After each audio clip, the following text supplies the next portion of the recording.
All right, good morning, everyone. This is Dr. Bill with World Bible School, and welcome to Friday Morning Conversations. Like the song, whether you approve or disapprove, hey, let the sun shine in this morning, and that's the S-U-N, shine in your life. Yeah, back with me this morning is Apostle Brian Christian. Hey, my brother, how are you doing today? I am doing very well, sir. Yes.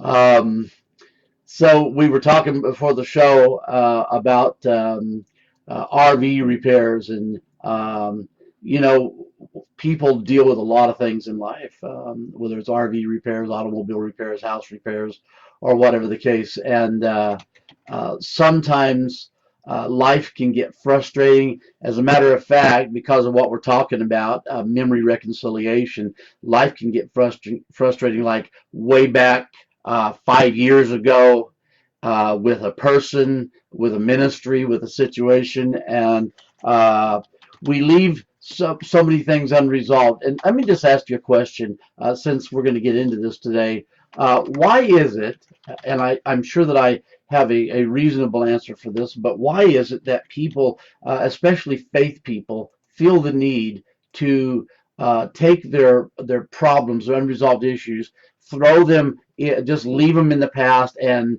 it's not that God is not the healer of all things, that God can't reach back in your past and heal a memory. It's not that at all. But why is it that people feel the need just to leave it alone, and as if to say, you know what, by faith, I just believe all my problems are solved. I don't have to address it. What do you think that is? Well, I think it's a combination of things. First and foremost, it's definitely the cultural conditioning that we have learned. We have learned to stuff, and we've learned to take scriptures and use them to escape from our pain rather than heal the pain. And there's a scripture where Paul says, forgetting that which is behind. And so the church has taken that and said, just forget about that. It's time to focus in on God and just keep speaking life and positive confessions, and which of course we're all for positive Mm-hmm. confessions and speaking life. But what that scripture is actually talking about, he ain't talking about forgetting your life or what you went through. He's saying forget your self-righteousness. So it's really about forget being religious in that scripture more than it is forget about everything you walk through, because everything you've walked through has actually brought forth who you are today. And so, I believe there's a scripture that says, do not forget where I delivered you from, and it was talking about bringing the Israelites out of Egypt, Mm-hmm. remember, you know, and so we also, need to remember the former things, right? Yeah. And so again, it's the way in which we perceive and remember. And so there's this real strong sense of shame amongst the body of Christ, especially those in ministry, when they have a struggle, because we've been taught, we're not supposed to have struggles. We're not supposed to, think these things. We're Christians. We're overcomers. We're not supposed to have a bad day. And so it's this whole facade thing that religion has taught us to put on, to just put on the smile, look good in front of the people, or you're going to lose your ministry. People are going to come against you. You'll have no more financial support. All of these fear-based things that keep us in the dark and keep us suppressing pain, and even using God in Scripture to protect that pain rather than to heal it. And so that to me would be my view on my own experience. I was in that category for a time when I first was in the ministry, scared to death that somebody was going to find out that I was an imposter. Okay. Because deep down inside, when you have areas of your life that don't line up with what you think it's supposed to look like, you're going to try to put on your best face and put your best foot forward.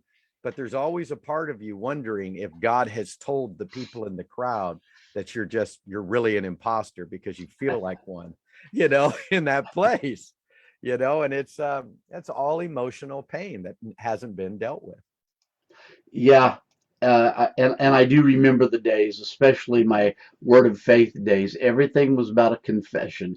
Everything was about if I can declare it, then that's the way it is.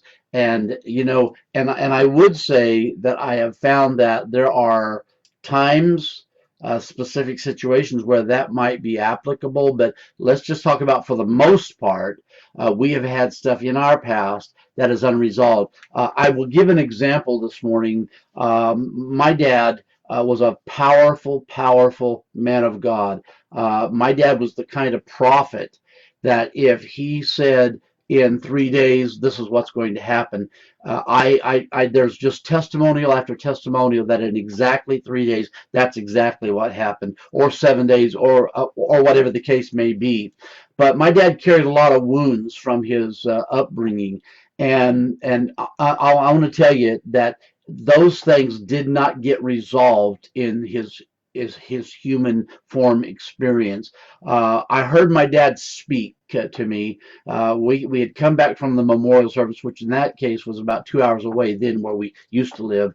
And I changed, put on my shorts and t-shirt, and just sitting in the recliner, relaxing. And I heard my dad speak to me from the cloud of witnesses, and he said, "I wish I could have stayed." Or he had come into a realization that there are things he could have dealt with that he did not deal with. And so my mom always said that my dad was a person that when he held something against someone, he never forgot it. And I think the reason we do not forget, and just by sake of what we're talking about, the reason why he did not forget and could not let go of the former things is because he never resolved them. He never dealt with past pain. And I'm not a person that can look back and say, man, I've really appreciated all of the hardships I've gone through, the persecution, the accusations of people who, through misunderstandings, miscommunications, just couldn't let it be. And I look at that and I think today, I think, okay, so maybe I don't appreciate it so much, but they really were stepping stones that created a path to get me to where I am today. So in that sense, I really do embrace the fact that past pain or past situations, resolved or unresolved, do mold us to the present moment that we're in. But it is better to look back and to resolve anything that we have not resolved. And I know you call those past conclusions. So the memory of our human experience stays with us forever. Reconciled or unreconciled. I remember terrible, terrible situations that I have already dealt with, come to a conclusion about, and I can think about them. They've stayed with me. Yes, God can heal memory, God can heal time, but the fact is I remember them, but I have no pain attached. So this morning, for everybody watching, if there's pain attached to memories that you have, you really need to go back and watch last week's show. You can go to World Bible School Media on YouTube, and you can find it there. And then today's show, next week's show. So what do we? Last time, and I don't want to get too far ahead of what anything you want to say in the opening, but last time you introduced 5 keys to assessing belief systems, and you wanted to elaborate on them. So go where you want to go. When you're ready, talk about these 5 keys. We can try to get all this done in an hour if we can. Okay. All right. Well, there are 5 keys. I'll just name them off here, and then we'll elaborate on them throughout the rest of our time together. So number 1, and the reason why I'm giving these 5 keys is because it's great to talk about how the mind works, but if we don't have a place in which we can apply that, if we don't have the tools to apply what we've learned, then what's the point, right? So Yeah. this is for those out there, and I'm going to tell you, you can do this on yourself, but it really depends on how much past trauma you still have operating in your belief system. Sometimes you need others to help you because you have to only think long enough to feel. And then you allow your feeling to think for you for the rest of that journey into these 5 keys. And this is vitally important. Most of the time, our intellect comes up with all kinds of reasons, solutions, answers that aren't necessarily helping us, but actually helping to guard the pain or not have to deal with the pain or to reason away the pain. So you Yes. have intellectual belief and you have experiential, which experiential belief is where emotion flows through. And so we want to deal with the experiential belief system in these 5 keys. And so number one, you want to identify what you're actually feeling in your present situation when you're triggered. So when something happens, let's say a spouse says something, or a parent says something, or a sibling says something, whatever it is, a pastor says something, and it just hits you wrong, and you get all stirred up in your emotions. Okay, you can do what? You can blame that person, that situation for your problem, but your present situation is never the source and origin of your pain. Never is. Now, doesn't mean that somebody doing something to you in the present that they're right in doing it. But have you ever tried to correct somebody while you're triggered? Yeah. Backfires. That's why it says, a gentle tongue breaks a bone, or gentle words turn away wrath. These types of things, but harsh words stir up anger. And Yeah. so, no matter if somebody hurts you or not in the present, you cannot hold them accountable if you are speaking back to them out of a trigger. It backfires. You can only hold somebody accountable where you're no longer touched or affected by what they're doing. All That's right. right. And so that's the reason to deal with that. So because your present situation is not the source and origin of your pain and is an echo of the past, you can use what somebody is doing or not doing in the present to actually posture you to renew your own mind. Can you imagine? For me, it was like, word of faith taught me to try to change my surroundings. But what I want to share with you is, what if your surroundings are actually there to aid you in the way in which you've perceived yourself, rather than trying to change things to rescue yourself? Allow everything to come from the hand of the Father to renew your mind. So key number one is take your eyes off of everybody else and focus only on the present emotion. Okay, what Yes. make me feel towards me, just about me? How do I feel about me in this place? So that's number one. Number two is, I call it drifting. Okay, drifting is not some hypnotic thing. It's you simply closing your eyes and feeling that pain and just asking the Father to take you to the source of where you first felt this kind of feeling. If it's rejection, if it's shame, if it's invalidation, powerless, whatever that feeling is, you're looking to now identify historically. You don't need to go look for a memory. Many of the analytical people that would watch this would say, "Oh man, I've already got 10 memories written down. I know what their problem is, what their issue is." Yeah, well, you know it from your intellect, not your emotion, and you know it from the lens in which you yourself was wounded. So you are not going to be able to accurately diagnose yourself to get there. But what you can do is allow your mind to do its job, because your mind, if you feel an emotion that's emanating from the past, your mind is going to recollect that and automatically bring a word picture or a memory picture into your mind to say, this is part of the path of where it came from. Okay. Yes. Now, you might not get to the source and origin of an original memory right away. You might hit secondary memories for a little bit. It's like peeling an onion. And the reason why is because we have suppressed our pain so much and really live from a pain management perspective rather than a maintenance-free spirituality perspective, that we don't even know how to feel or what we feel. And Right. so what happens is the Father takes us on a journey of, maybe you're, 50. Okay, I'll use my age. 50 years old, you're having a present situation. You're all stirred up. You feel this pain, usually coupled with anger and frustration. And you start to realize, man, I just really feel like I'm a disappointment. I just really feel invalidated. And so I just focus in on that. I'm just going to feel that. Now, Father, can you Hmm. take where this is coming from? And maybe I'm in a memory 10 years ago and I'm feeling the pain more. It's just reaffirming, yep, I've been here before. Here's a pattern. What's happening is we'll try to do the work there in that memory. But many a times we'll be like, well, I'm kind of getting the truth, but I'm still feeling the pain. Well, because that secondary memory is being used to slingshot you back all the way to the original lie. And many a times we need to get to a 10 on what we're feeling. And the reason why it is so important to feel emotion is because we need to see how bound we are to that lie. And so if you go into a dark, dark, pitch black cave, you know, your eyes are going to eventually adjust. You're not going to see anything, but all you need to do is get out maybe a little cigarette lighter and flick that little lighter, and just that little 2 watts of light is blinding to you in the contrast.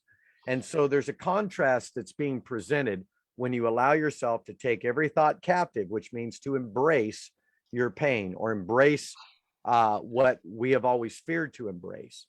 And that becomes a bridge that actually opens up the way, it opens up our history. And So so, let me ask you a question. If I remember way back, I was the oldest of 6 children. The next two, there was 3 boys. Then mom and dad kind of took a vacation for a while, and then there was my sister and 2 other brothers. But when it comes to me and the 2 boys, um, it ended up that I went into the ministry. I began preaching. I got married, stayed married. I mean, not yay or nay on that, but I'm just talking about my situation.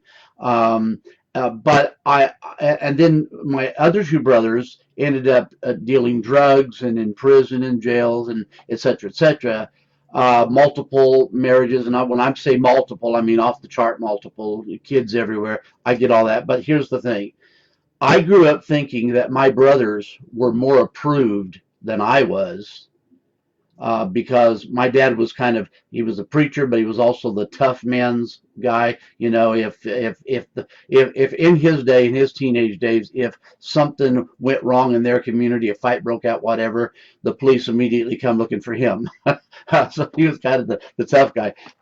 But it took me a long time to get a handle on that, to realize that my approval was in my heavenly Father, in spite of whether my dad thought my brothers who dealt drugs, even though he didn't, he thought they were tough guys. That's what he wanted, and I felt so disapproved, so depressed about it, and it was really an awakening of God helping me to understand who I am and how accepted I am.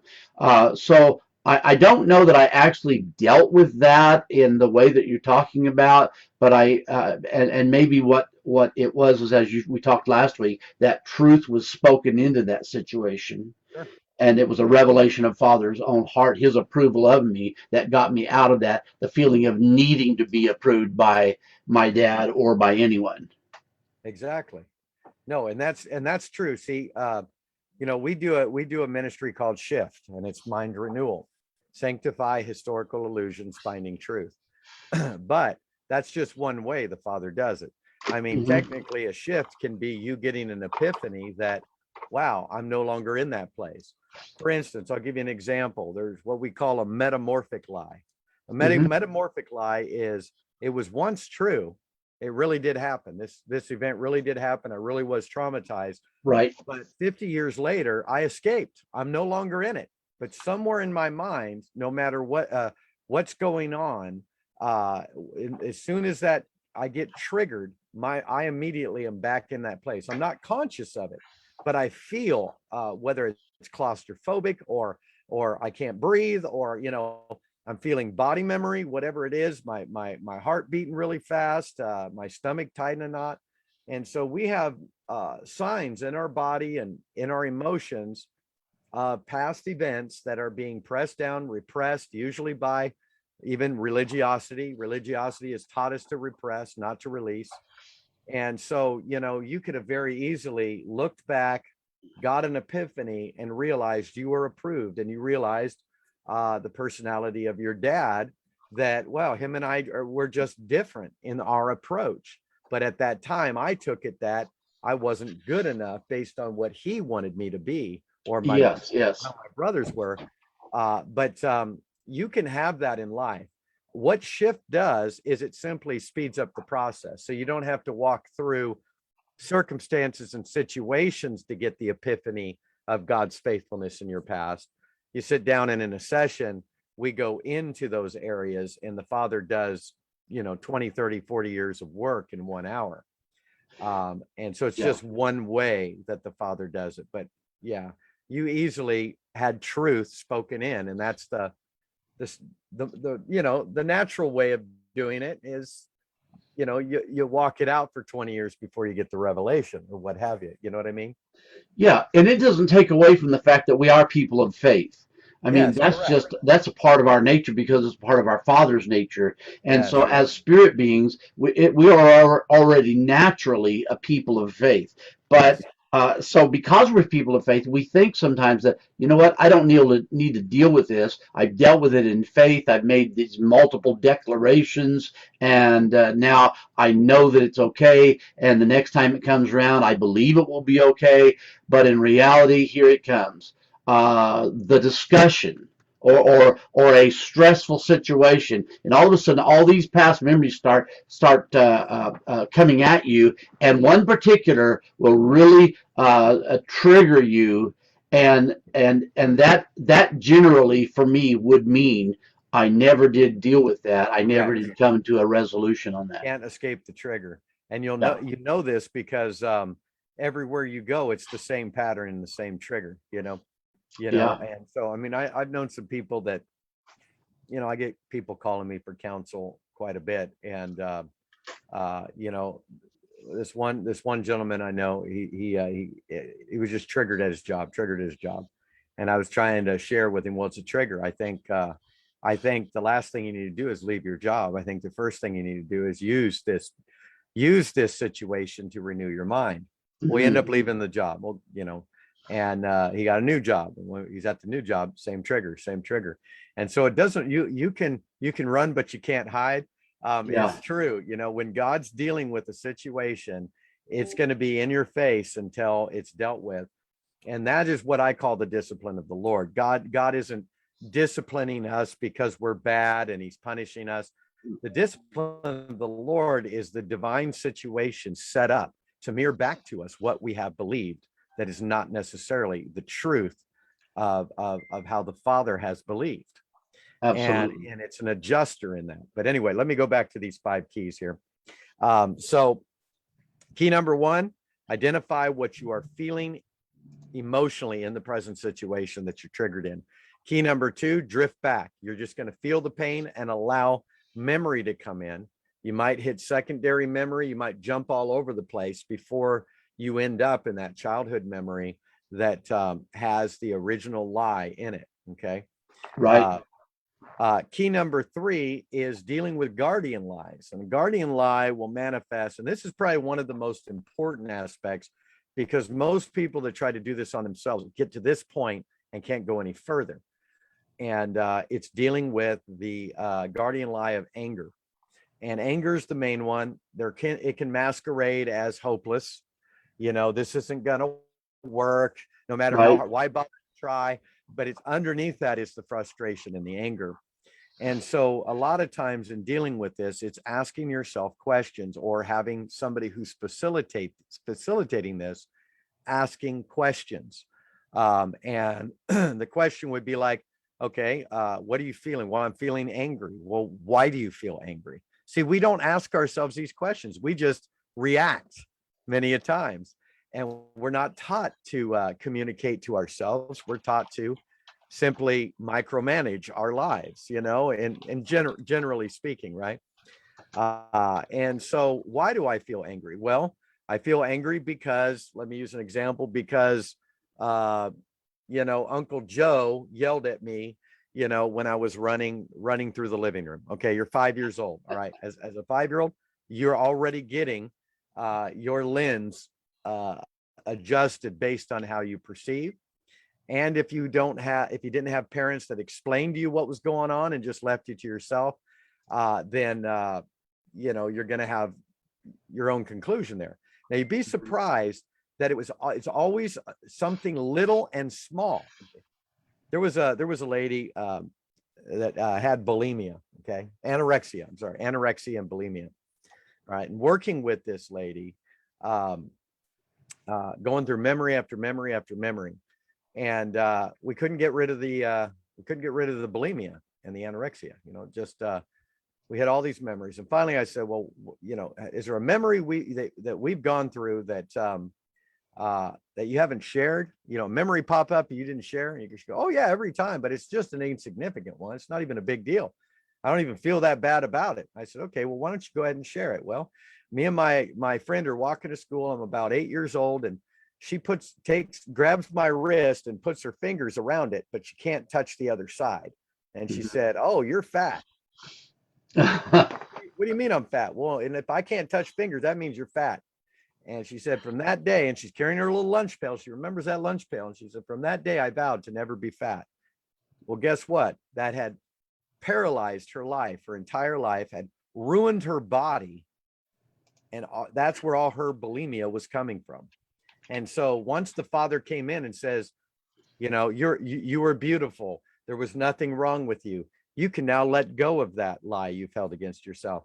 Boom. Yeah. The bulimia and the anorexia was immediately gone.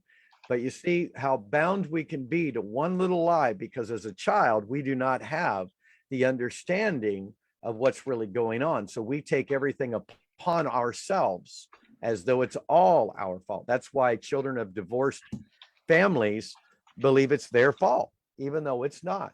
And so, this is really important to understand these kinds of things. But so when you're dealing with a guardian lie of anger, you can't get to this pain or this lie of what you believe about yourself until you deal with the guardian. Now, the guardian, it's not a demon, okay? Demons have nothing to do with what's going on in your mind. In fact, earthly wisdom is demonic.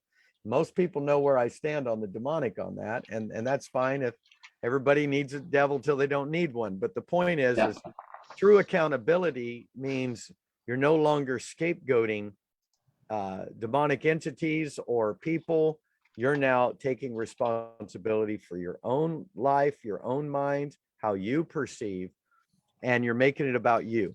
If you make it about you, you will eventually become unoffendable no matter what happens to you. And so when you deal with this anger, I would ask a question like, well, what does it feel like to not have the right to be angry? Now, most people would say, oh, it feels great not to be angry, but that's not the question.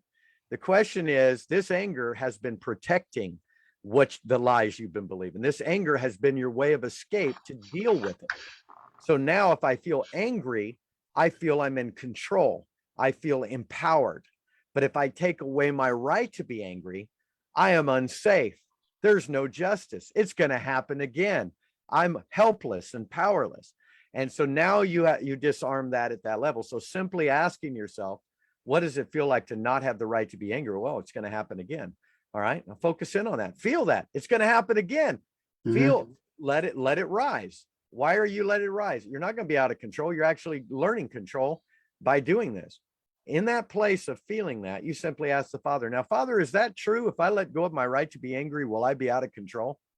You can't ask yourself that because your mind will trick you.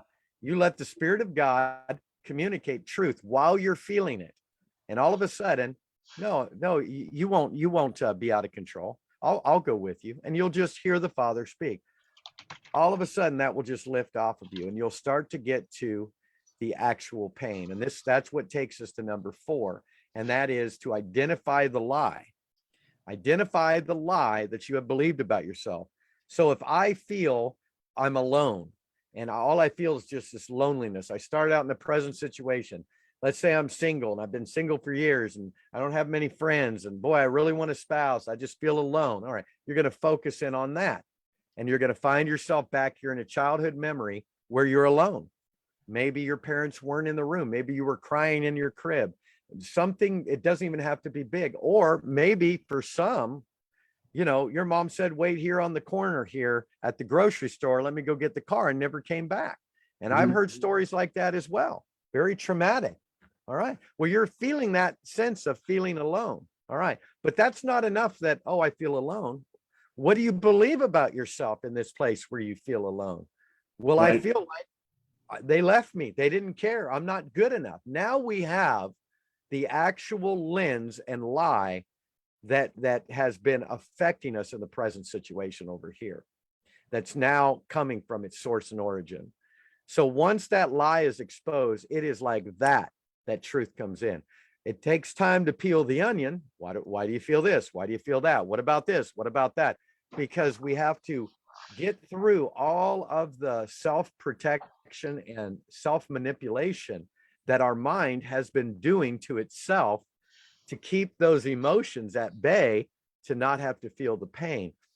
And so once that lie is exposed, number 5 is bringing in truth. Once the Father brings in truth, you simply go back through those memories, usually 3 or 4 memories that got you to the source, and you'll start to see, wow, I don't feel any pain there. Try to feel it. Go back to the present. Try to stir it up. Try to make yourself freak out. You won't be able to. You'll see it. You'll realize, yep, that happened. But you'll be like, but yet the Father was there, and God told me that I was worthy of love, and that I'm received, and that and that nothing bad can happen to me in this place. And so it is not us trying to. And here's the big thing: there is no situation that traumatizes you. There is only a conclusion of who you are in the situation that you believe has traumatized you.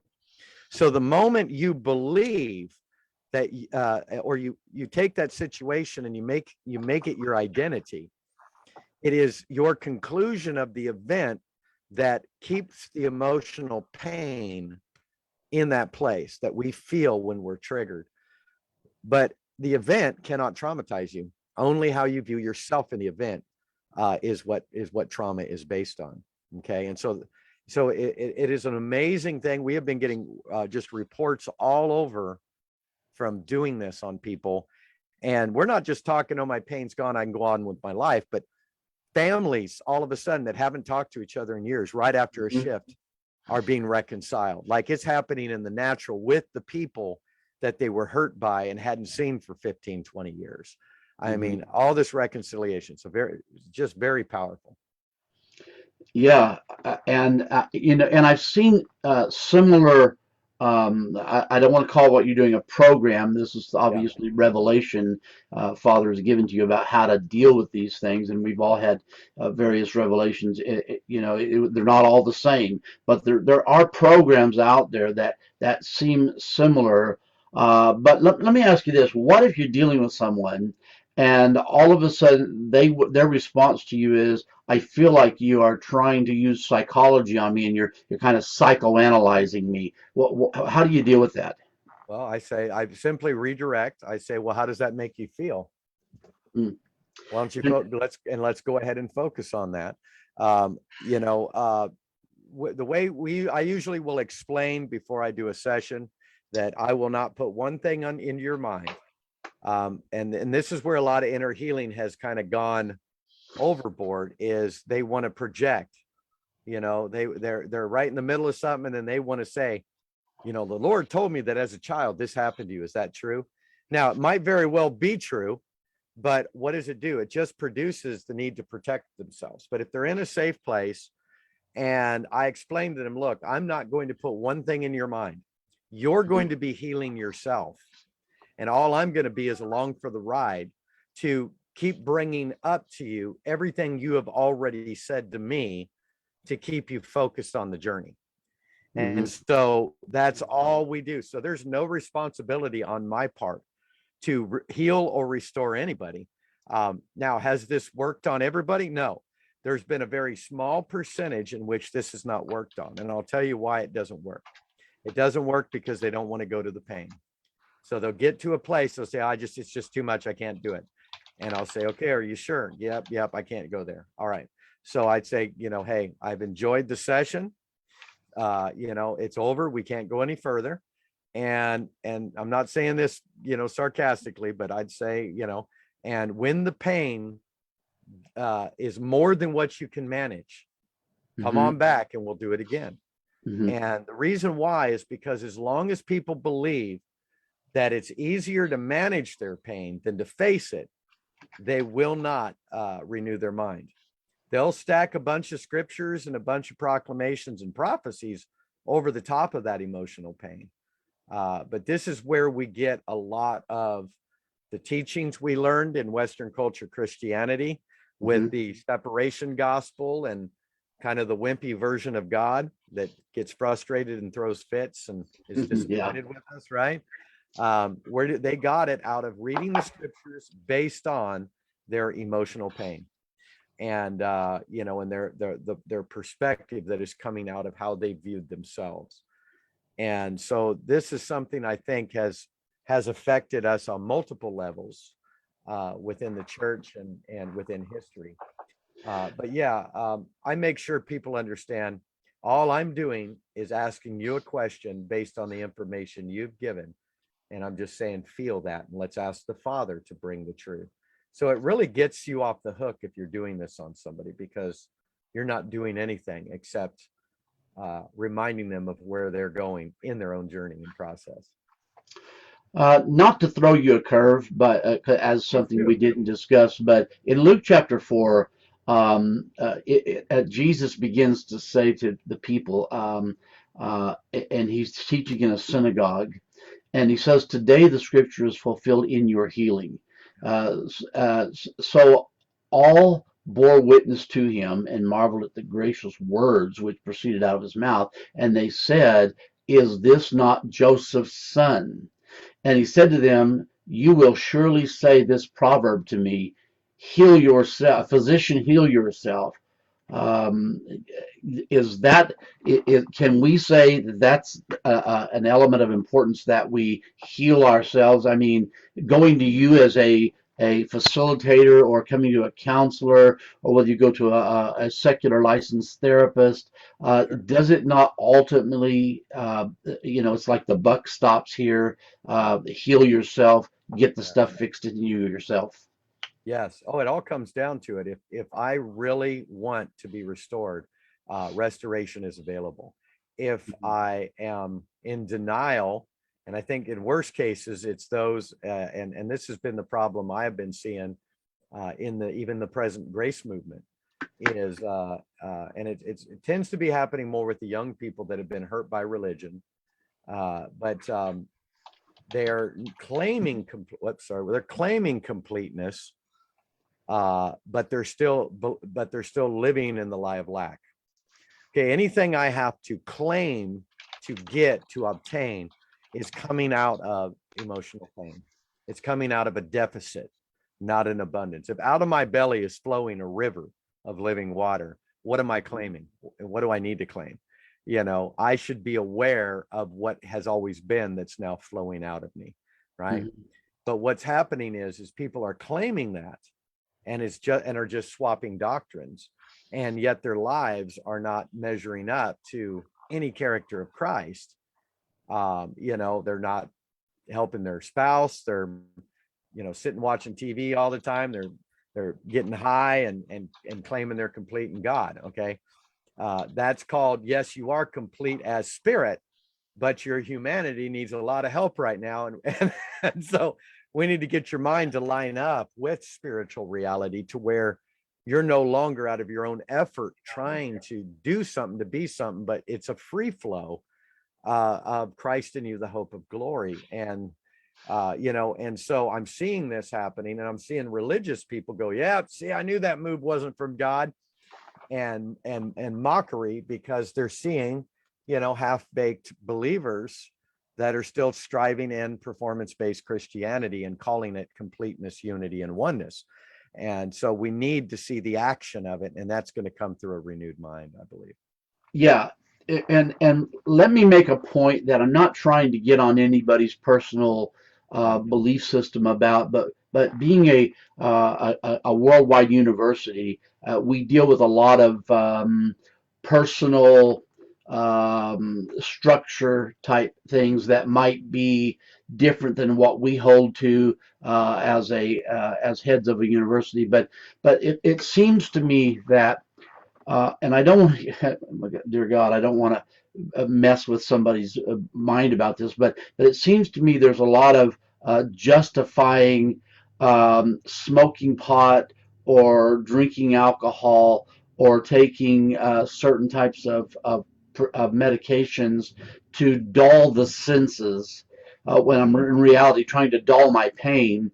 And I'm not saying, I remember one time we had a deacon in the church that so he didn't offend somebody, he would actually go and social drink with them, just not to offend them. Well, I'm sorry, and I know we're about 16 years difference in age, but in my culture, we did not believe in drinking, smoking, chewing, etc., etc.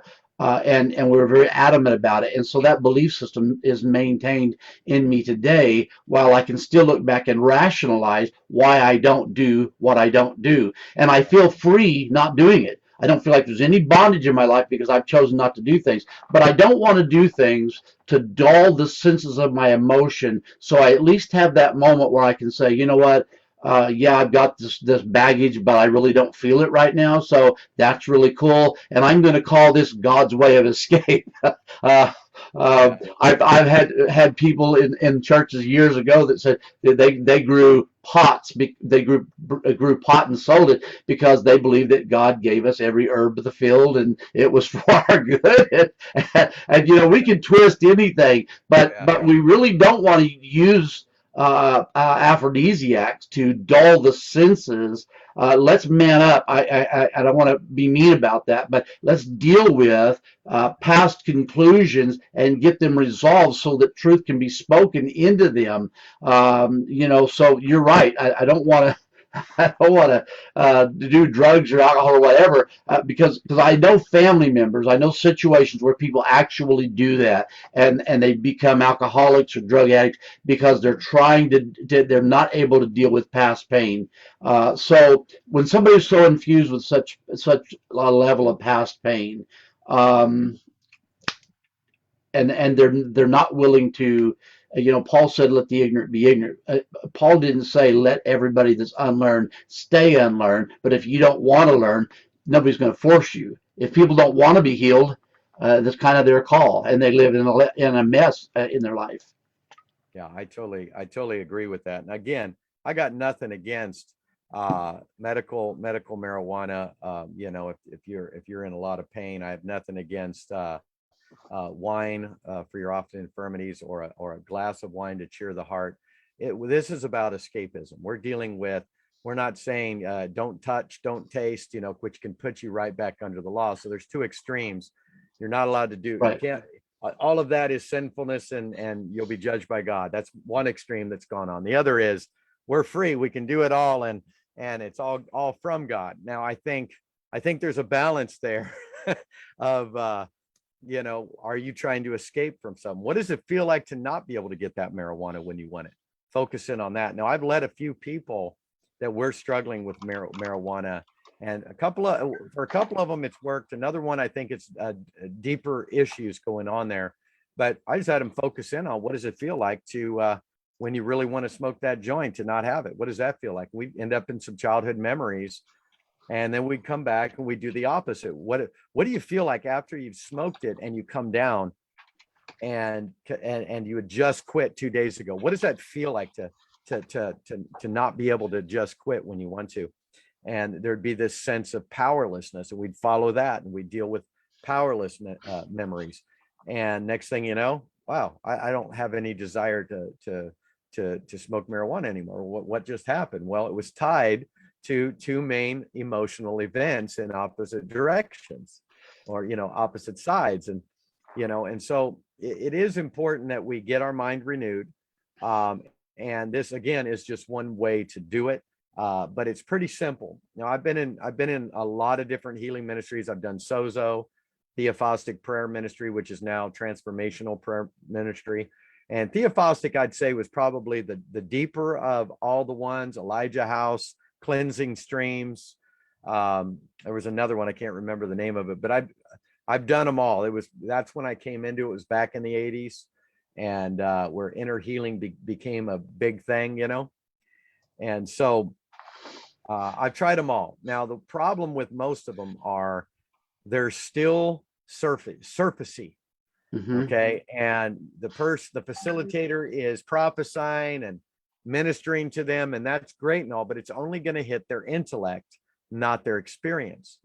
And so I can tell you, you're not there anymore. I can bring you to the present, and I can say, look, when you were a child and this terrible thing happened to you, you got out, right? You're not back there. You did get away. Yes, I know that. Okay, so let's go into that memory and feel that. What do you feel? I'm trapped. I can't get away. Well, wait a second. Pull them back out. All right, but we just talked. Remember, you're not trapped. You did get away. Yeah, I know. I don't know why I said that. I don't know why I felt that.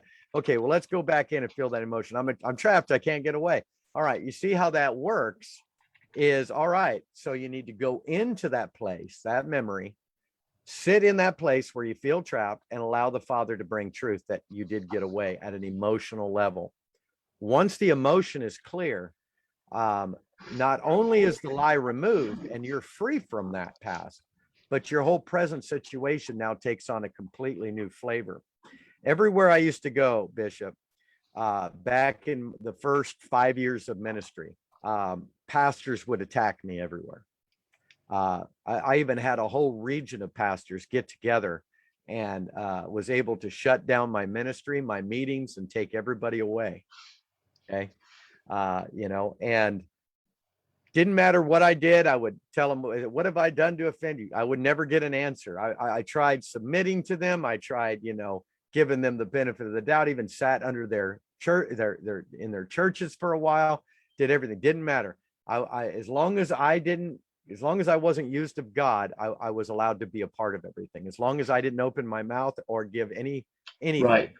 And because I was a threat to the system, and they were very much felt that I was a threat to them. Okay, have no idea why, but anyway, so I tried to blend in and be sheeple, be with the sheeple and all that, and it never worked. But once I got healed in my past perception of how rejected I believed I was as a child, rejected literally from the womb. My dad tried to kill me when I was in my mother's womb. Now, I know that not because I remember it from myself. I was in the womb, but my mom told me, my siblings told me, my aunts and uncles told me. Okay. So that was a lie by osmosis. I had believed what I was told.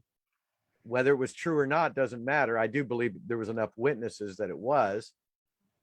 But the point is I learned it by hearsay, and that's just as powerful as of a lie.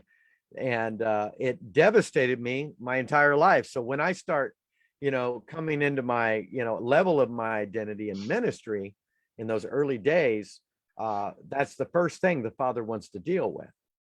And so I didn't see that. I didn't have these tools. So I just thought these pastors were of the devil and were coming after me. And this is proving that I'm really doing the will of God if I'm being persecuted for Jesus' sake, right? I wasn't being persecuted.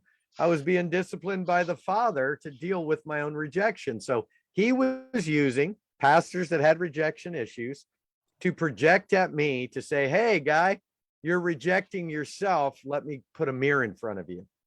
And yet I couldn't see it. Now, the moment that was healed, the present situation, what happened is all those pastors went away. And all of a sudden, a whole bunch of new pastors came along that received me and affirmed me. And I had all this favor. And I'm like, how did this happen? Well, I no longer needed the inroad of resistance to trigger the lies I believed to renew that part of my mind. So now that it was renewed, I had the opposite. I had beauty for ashes. I had the oil of joy for mourning, the garment of praise for the spirit of heaviness, So you get that divine exchange, and your mind is no longer distracted from that past. There's a part of you that is now in the present, and all of a sudden you start getting all this new understanding of God and love and glory and acceptance, because your mind's no longer back in the past. It's now present to engage with the Father presently. And we've all, if you've been in the ministry for any length of time, or a part of the church system for any length of time, you've seen where there's been people who would come against you, whether it was ministers, group of ministers, a single minister, or church people, elders in the church, whatever. And you do not have to take on and accept that you are being rejected. Even if you are, you don't have to let that impact you. But I'd like to go back to it one more time, to a crutch, about things that we can use to dull the senses. I remember, and I've been sharing, especially when I get with you, I share a little bit about my physical situation several years back, and I remember that when the doctors, because of a back injury, started me on medications, and then probably another 3 years or more being on these medications. So I think I've said before it was like 3.5 years. It might have been 4.5 years or 5, closer to. But I ended up with the equivalent of a heroin addiction. Now, I'm not saying that I took heroin, because I didn't. I'm not saying that I smoked pot, because I didn't. If the doctor prescribes medication to you for your healing, there are things that have been legalized and so on. But here's what I want to say about it. I actually didn't like myself on all this medication. I was not coherent. I couldn't read. It was the first time I ever got glasses. It messed up my eyesight. My ability to think clear, to make decisions, and my wife even had full power of attorney during that season. And so when I think about all that, I think about the day I was laying in bed, and and Father spoke to me. It's time to get off the meds. So I called my doctor and I said, I'm getting off, with your help, without your help. Of course, I would advise you, anybody that's taking, I was near 1,000 milligrams of OxyContin a day. Let me just say, at that level, I would, and usually doctors don't go any further than, say, 500 milligrams. But if you're in a dire pain situation, I would definitely recommend get your doctor's assistance to get off this stuff. But the meds begin to be lowered after surgery, lowered after that, at little by little, until one day me and some brothers went to the woods in a trailer. And I went through the withdrawals and so on. Now, I'm saying that to say this, that I feel really good that I just a decision of the voice of God within me, that I got off all this stuff. I am never tempted to go back. And now here's the question: do I have pain today? I'm not proud of this as a man of God that believes in healing and seen many miracles, but I wear 4 braces on my legs, 2 on my knees, 2 on my feet, and I'm not proud of that fact. And I had back surgery. I've got a $1,200 back brace in the closet that I can wear if I need to. I'm not proud of any of that. I'm not bragging and thankful for any of that. But here's what I am saying. No, I don't have to take those meds again. I don't have to get hooked on narcotics again. I have no desire to. So how do I deal with pain? Thank you, Father, that I'm as whole as you are. Thank you, Father, for who you've created me to be. And so I try to bypass this natural human realm experience and look at who I am as a supernatural being, that I am above those things. And so I have no temptation to go back. Again, I'm not knocking anybody who is still having that encounter, but I'm saying that I don't want to ever use anything to dull my senses, because I am so we're becoming so much more spiritually enlightened and in tune with the heavenly realm than we've ever been. I don't want anything to dull that. My time in the Word and understanding Revelation, I don't want anything to dull that. And so, I'm the kind of person that, if if it's less than they'll say how is your pain on a scale of 1 to 10. If it's less, if it's 5 or less, hey, I'm good. But is there pain that just gets so crazy that you want to do you'll almost do anything? I've been there. Okay, but again, when it comes to inner healing, and I'm dealing with, okay, I was rejected. I'm no good. I can, in that time, Apostle, I came to believe during that physical situation, I came to believe that I would never be any good for the ministry again and never be able to help anybody because I had my first doctorate, I had a college degree, and here's what I thought. I thought I lost my memory. I thought I could never be any good. I was really convinced of that. Of course, back in those days, I blamed it on the devil. The devil convinced me. But I became convinced that I was no good. And it took some time of awakening, getting back to my right mind before I could shed that. So Yeah. if you'd like to speak into that or anything similar, I'd be fine with that. Well, just like with the ministry we do, the shift ministry. Okay. It's not a cure all. It doesn't take care of your physical needs. Okay. Hmm. But yet what we can do is take very similar to what you just said. And that is, all right, I thought I was done. I'm never going to be able to do that. Now, what we would focus on, and how does that feel that you're done and that you're never going to do that? And so we would follow the stream of emotion that's coming out of what's not going to happen or going to happen now that I can't physically do things. And we would use the physical situation to trigger the emotion, renew that part of the mind to begin to lift the burden in the area that they're walking out Right. physically.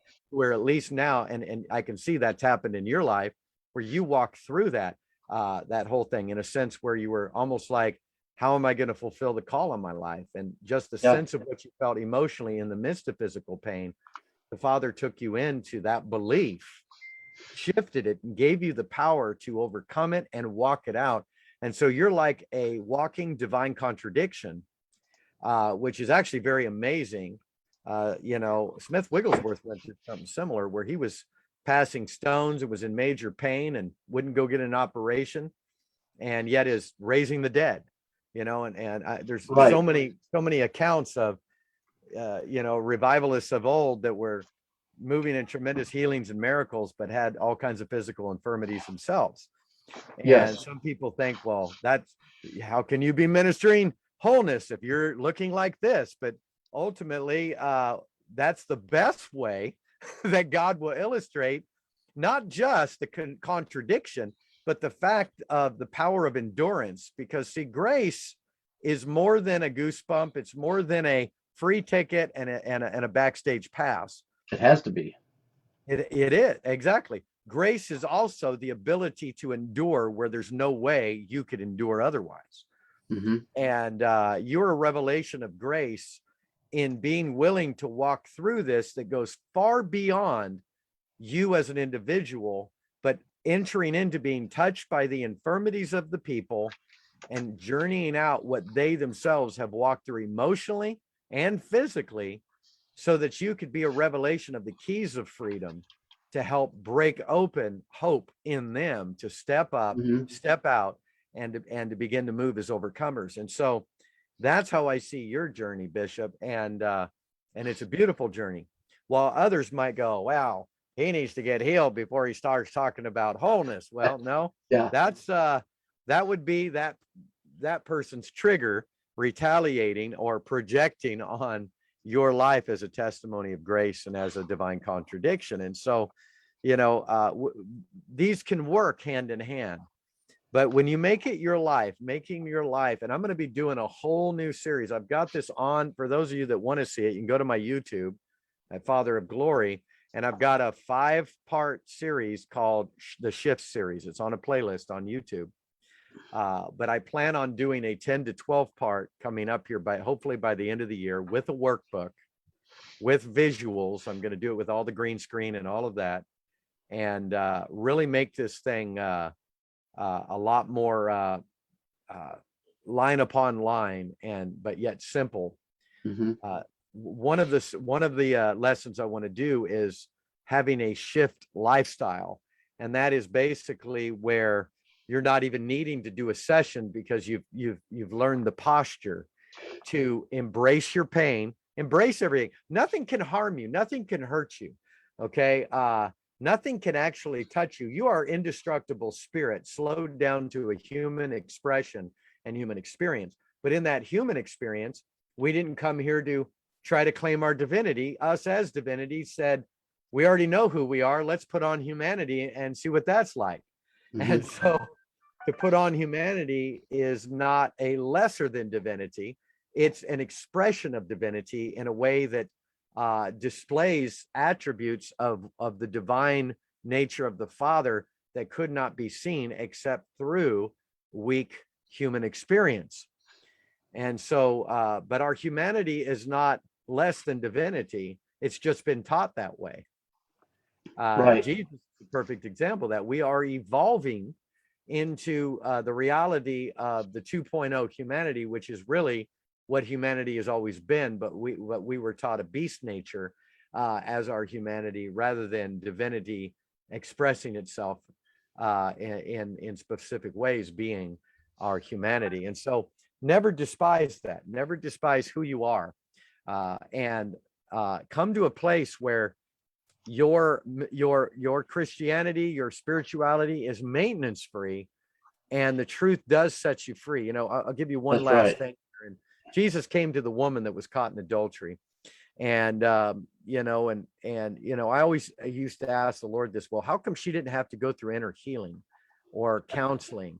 You know, it says that he told her, "Go and sin no more," and it seems, and you know, she was following him after that, and you know, we don't see any more real episodes, and you know, but what was really happening there is when she's standing there, probably, you know, horrified and broken and crying as she's being shamed in front of all these people, and they're wanting to stone her. And Jesus says, "He that was without sin, you cast the first stone," right? But when he goes up to her and he says, "Neither do I condemn you," I don't believe that she was in the present situation.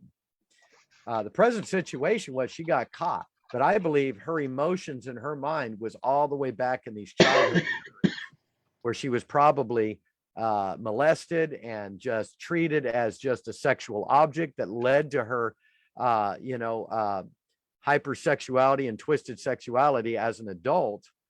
And she wasn't seeing, oh, you got caught in adultery. She was back in that traumatic memory where she was being taken advantage of. And it was from that place that Jesus says, "Neither do I condemn you. Go and be free from that mistaken identity. Go and sin no more." And it translated throughout her whole history. And I believe that that's why Jesus had such an impact, is because when he reached them, he reached into the emotional lie they had been believing their entire life, not just the surface situation that he came to rescue them from. And when he spoke into that, it reverberated and echoed through their entire history and changed their whole life. And that's how you live maintenance free in your Christianity.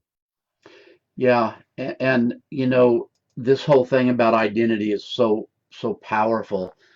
You know, during that same season I spoke of, I also felt useless as the provider. That my wife was one working. I felt useless to help around the house. I just really fell into depression just because of a medical situation, which is not uncommon. Okay, it's pretty much a reaction that the mind has built into it, but you don't have to feel that way, and that's why I prefer. Someone said. Let me see here if I can find it. I need to be totally aware of my surroundings. That's why I needed that so bad, so that I could realize, hey, wait a minute, this is not me. That's not my identity. I am a son of God. I am who my Father says I am. And so, yeah, so it's going to be interesting to know where we're going to go next week. I hope everybody will click like and click share. This is so powerful. And so Apostle Brian will talk about where we're going to go next week, but I think it's important that people realize who they are is who God says they are. But the thing that keeps getting in the way is this past pain that we've already come to a decision on. That's a part of us. That's controlling us. And like you mentioned last week, the thing that God is doing, and there's a reason God is doing what He's doing in this hour, is because I believe that the year of man, the number six, the end of the 6,000th year, we say that Jesus died 2,000 years ago, but we've already, according to the best Jewish calendars that I can find, have moved into the 7,000th year, which I call the year of the Lord's reign, or the reign of Christ, spoken of in Revelation 5, verse 10. And he says that you are a kingdom of priests and you reign. And this is the position that we've always been created in. So I don't want anything to be an obstacle to hinder me from engaging Yes. what God is doing right now, because I think what God is doing right now is going to bring around some eternal wholeness. His intended for us from the beginning, eternal wholeness in the hour, the end result of us as declared from the beginning. And hey, I want to be on board, and I encourage others to be on board. Amen to that, Bishop. Thank you so much, Apostle. Amen, This has Bishop. been fun. Wonderful. I'm totally enjoying it. Yes. And so I look forward to next week. Everybody, this is my last broadcast for the week. I am not going to be doing any kind of impromptu broadcast over the weekend that I know of. Uh, Guess what? I am going to rest. Rest is a good thing, also. We love you all and appreciate you. Thank you again, Apostle Brian. And we will see you next week as we continue this series. God bless you, everyone. Bye Bless. bye. Bye.